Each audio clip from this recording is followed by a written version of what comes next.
Men, and I use the term loosely. We're going to talk about brake light switches. This is one of my bikes, and I was getting ready to take it to the safety inspection guy here in Texas, and the brake lights didn't work.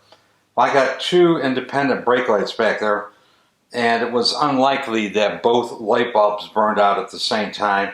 So I figured it was probably the switch. So on mine, I have a hydraulic brake type switch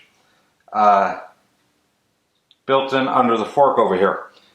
And I did this because if you have experience with these Harley handlebar switches, that brake light switch is the cheapest little piece of crap I've ever seen. And I hate running the wires up there to it. So we have a pressure type switch over here. Just to show you a little troubleshooting that went into this, we'll turn the key on.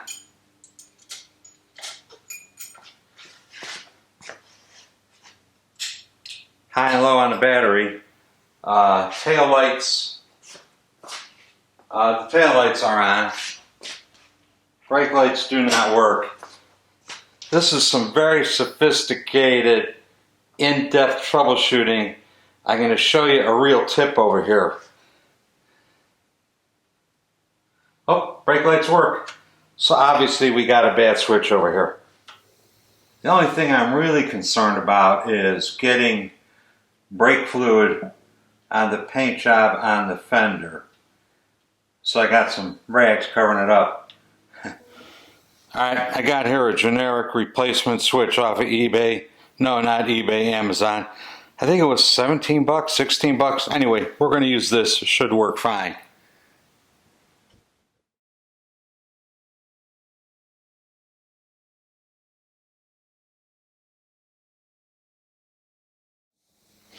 Let's check the level in the reservoir. And I forget what kind of fluid's in this thing.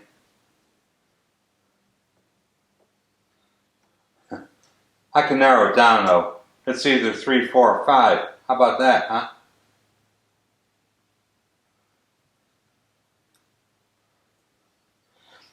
With the handlebars leaned, well, with the front wheel turned to the left and the angle of the handlebars and everything, the master cylinder happens to be straight up and down.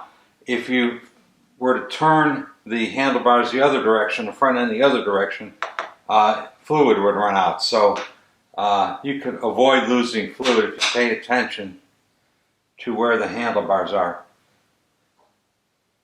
I think that's either 3 or 4. And the lever works good.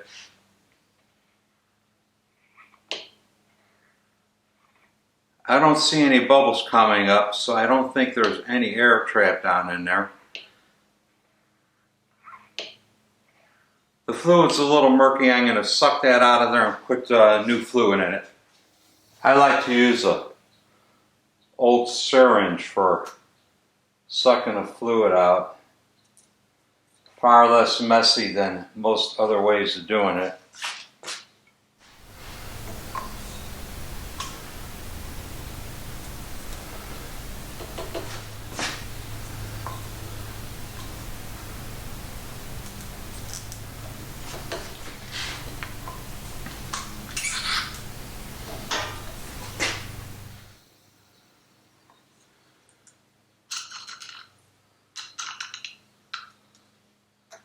And that about does it. I use a rag to get it as dry and as clean in there as I can. That's pretty dry, it's pretty clean.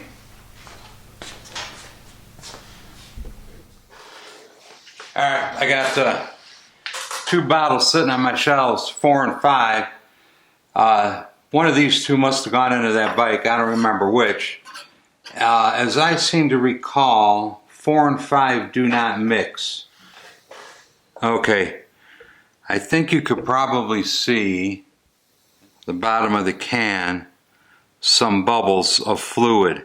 That is brake fluid number 4, and I poured it in and it stayed separated. So what I took out of the bike could not be number 4 because it stayed separated. So let's put a couple of drops of 5 in there and see what happens.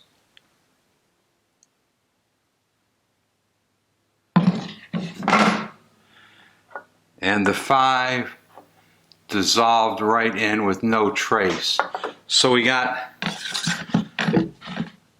number 5 fluid in there. We'll top the reservoir back off and we should be good to go. All right, let's see if I can pour some number 5 in there without getting it all over the place.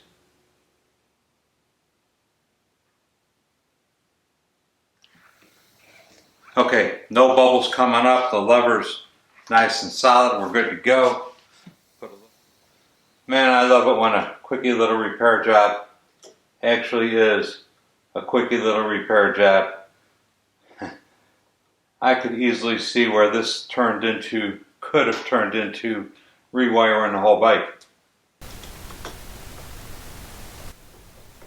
Thankfully, not so much.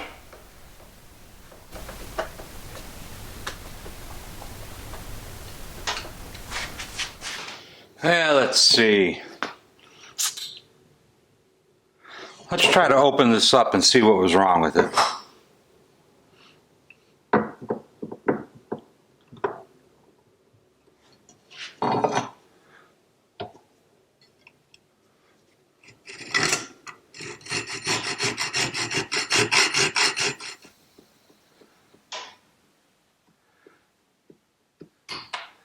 Oops. And there it goes. Okay, we got a rubber diaphragm